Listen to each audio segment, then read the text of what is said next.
Doom The Dark Ages is now out. I think I came twice when watching the first developer direct.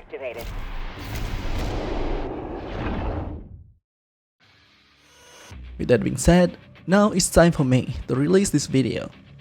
Bit of heads up, I played Doom Eternal for the first time back in November 2024. So, it's finally done.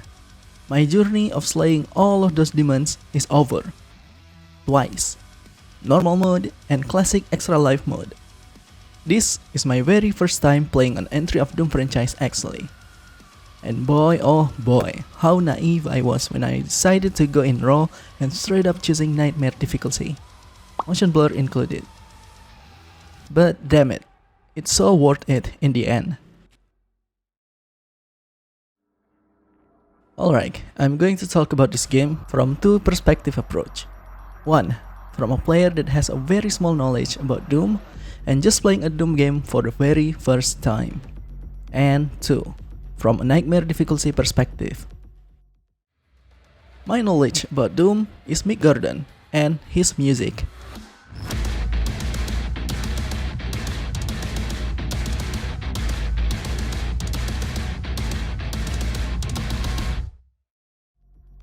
Another one is that meme where anything can play Doom nowadays, including a literal potato and calculator. We have Doom running on potatoes. Oh, right back into the action. Okay. The Doom gameplay I watched the most is 𝐍𝐢𝐠𝐴 Doom 2016 livestream back in 2020 and Shroud attempt on Slayer Gate clip. So yeah, that's pretty much all of my knowledge about Doom. Though after experiencing it firsthand and actually beating the game, the only word that I can describe about Doom Eternal is overwhelming.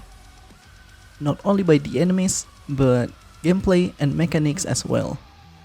Like, no kidding, you get overwhelmed super fast, especially in early game. Wait, what? Well, that's bad. This might be the very first time for me where I feel scared when looking at those empty slots for weapons. Yeah, amazing. We started off with a shotgun. What did the shotgun do? Simply shoot the enemy from a short distance for maximum damage. Super easy. And look, we got a chainsaw. At first, I thought this was just a gimmick mechanic for slaying smaller mobs quickly. But nope.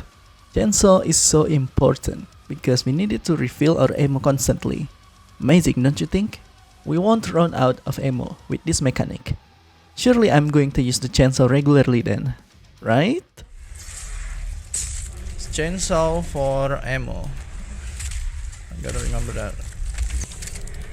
Bro, I need ammo. Well, not really. I just simply forgot to use it as often. And still kinda relied on ammos on the ground.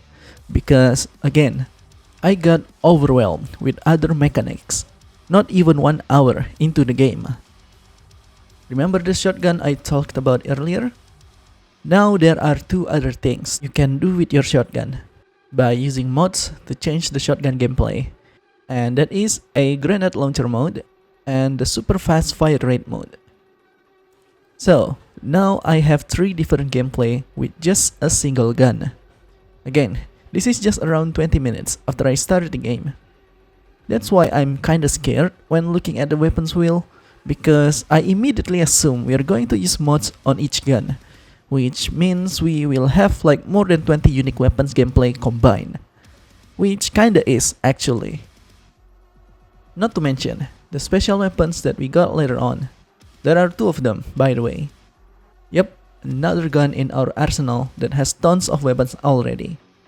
There's also frag and ice grenades, a freaking OP sword, Hulk punch, flamethrower, runes, Predator suit, sentinel crystal, sentinel battery, having sex with the demons. Like, there is so much stuff to memorize. Like, bro, realistically, how am I supposed to remember all of that? The first 4 hours of my playthrough are just a painful what the hell am I doing moment. It feels like I'm playing a Souls game where I keep dying over and over again. Like, 3 bullets from a regular enemies are enough to kill you without your armor. What kills me? They just won't stop moving and shooting you. Not to mention, their aims are that accurate. They literally can predict where you're moving towards. It's just brutal. Fuck this snake, by the way.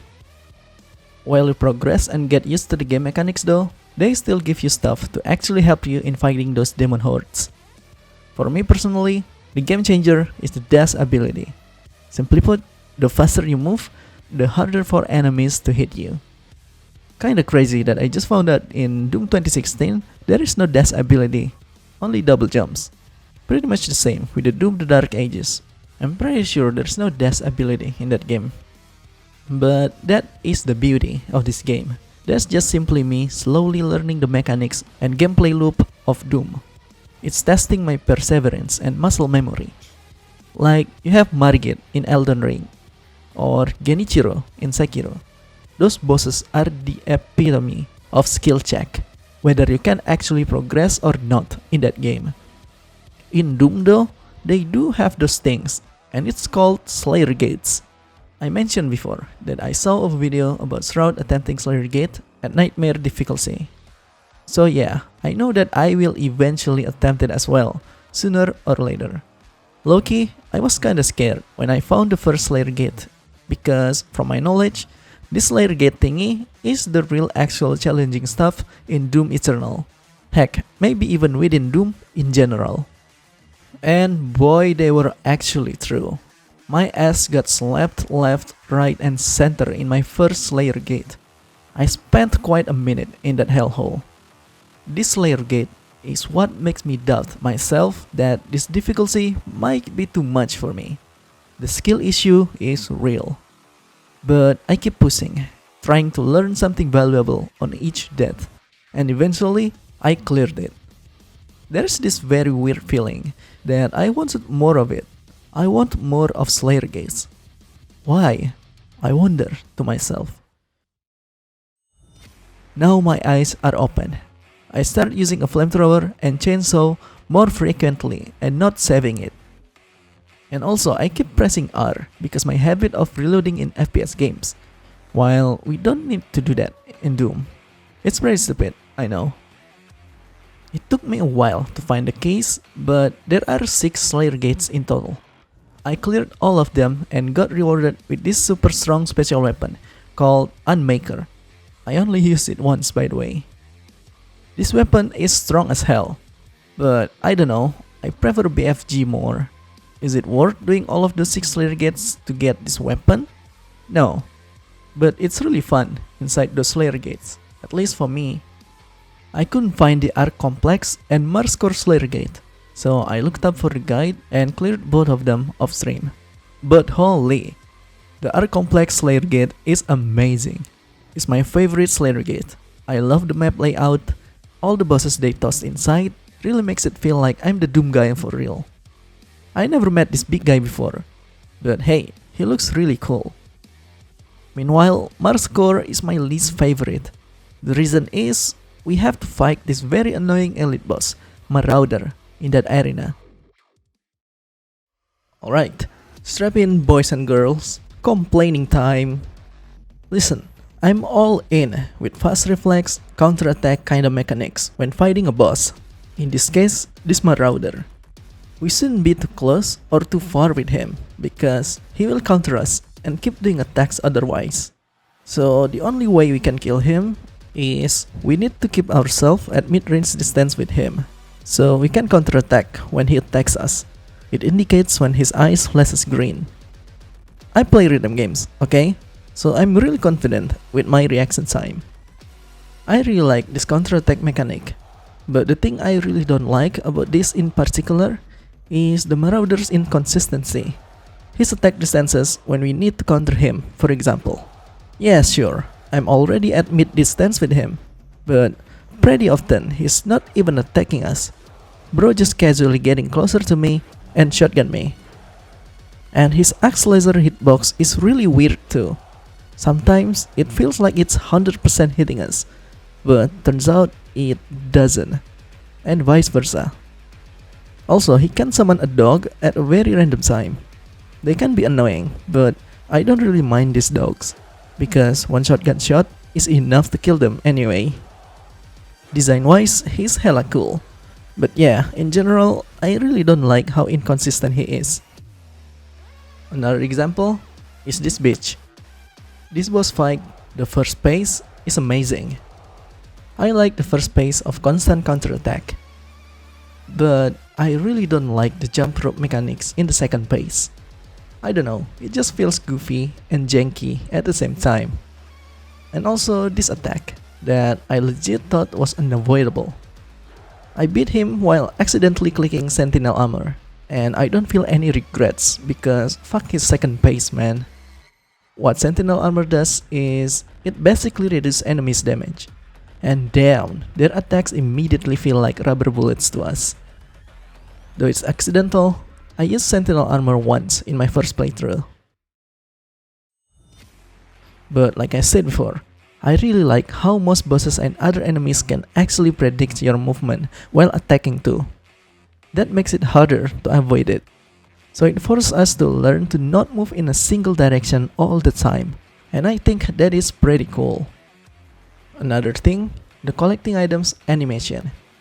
I don't know why we can't skip the animation, like at all, unless we manually do certain stuff to cancel it, which I got this information from watching the speedrun. I get it, in our first playthrough, we can just look at the collectibles, because it is indeed really cool, and all these toys are really cute. But in our NG Plus run, I really don't need to look at all of this again. The reason why I talk about this very minor thing is that this animation lock literally kills me. You see, I did extra life mode not long after finishing the normal run, right? So I kinda wanna try the Ultra Nightmare mode. In Ultra Nightmare, they give you a marker on the map with each death. I literally died like 3 times in the first chapter. For some reason, I died in less than a minute on my second run, and fell to my death on my first run. All of this never happened in my other runs, but all of it is because of my own stupidity. Except for one death that pisses me off so much, and that's because of this pickup animation lock. I got molested to death by this gargoyle in front of me, and I just sat here helplessly, witnessing my full health and armor get deleted in front of me. And since it's Ultra Nightmare, my campaign is over because of this animation lock. This won't happen if we can at least move while spectating the items or collectibles. This happened to me as well in my first playthrough, and thankfully I didn't die.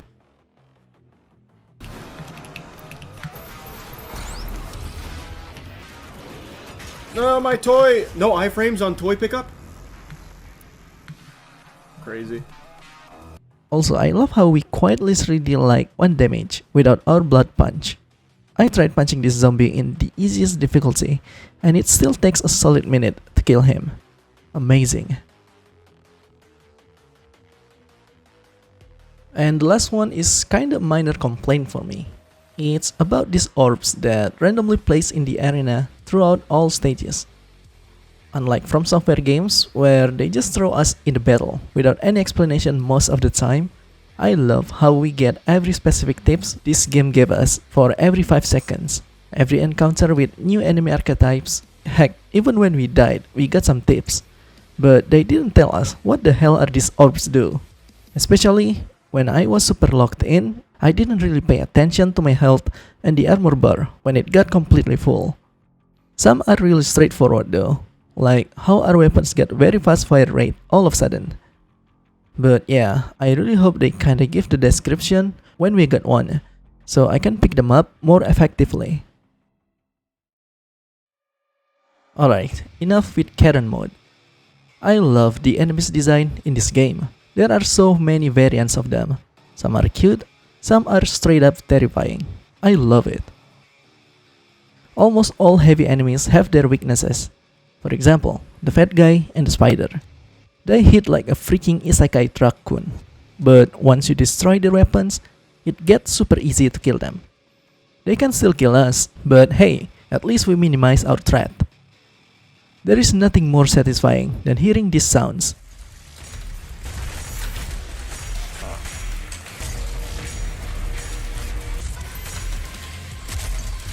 Okay. This goofball as well. 2 hits from them are enough to kill you. And likewise, if you just threw a bomb inside them, that's enough to kill them. Pretty simple. Like, I just love the designs and how we should encounter each one of them. I love the final stages of this game. Necraball, Urdak, and final scene.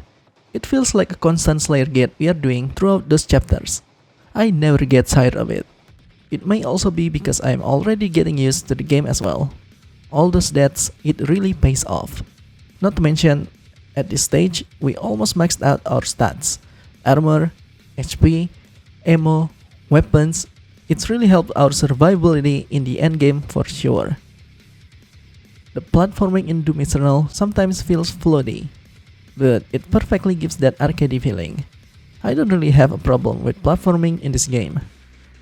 The campaign length is decently long as well. There are 13 missions in total, with a lot of bonuses scattered around. Overall, it's super fun to clear the game and replaying it in NG Plus runs. This might be a lukewarm take when talking about Doom in general, but I don't really pay that much attention to the campaign story, because I'm here for the action, you know? The story is just there, like it doesn't really take away my enjoyment of playing this game at all. Except for this one-liner.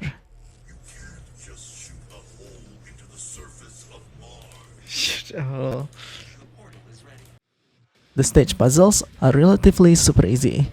It's nowhere near Silent Hill level of puzzles, but like the story, it's just there for a bit of funsies.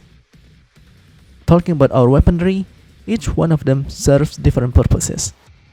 Well, maybe there's an exception, like our regular shotgun that barely functions as a shotgun anymore, and most of the time, I only use it as a grenade launcher after we get our double barrel shotgun.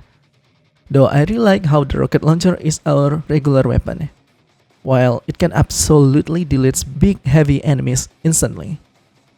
The only downside of having this many weapons is that you simply forgot they exist, because there are so many of them.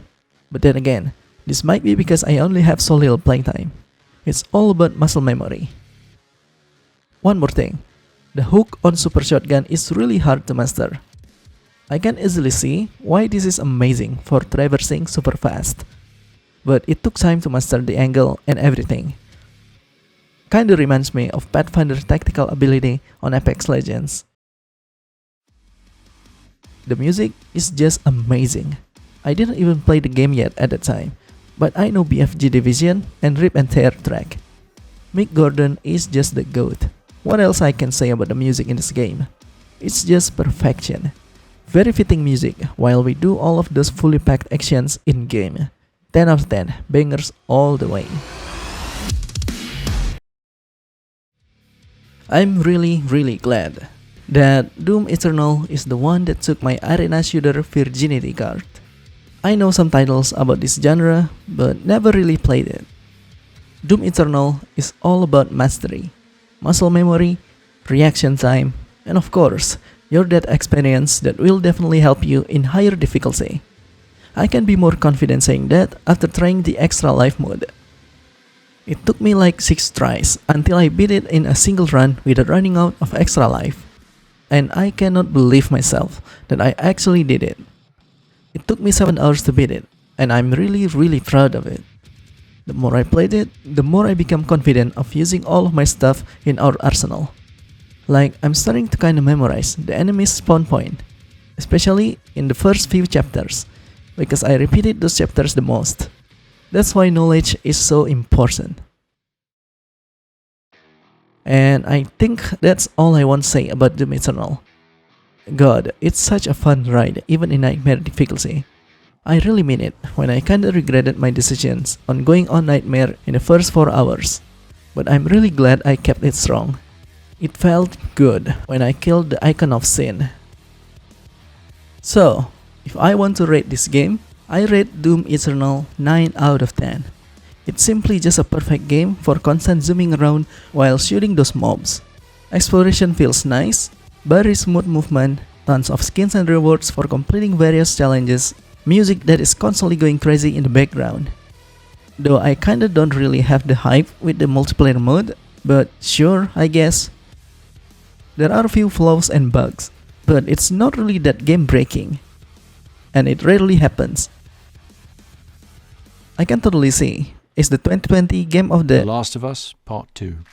Oh, I completely forgot about this golf game.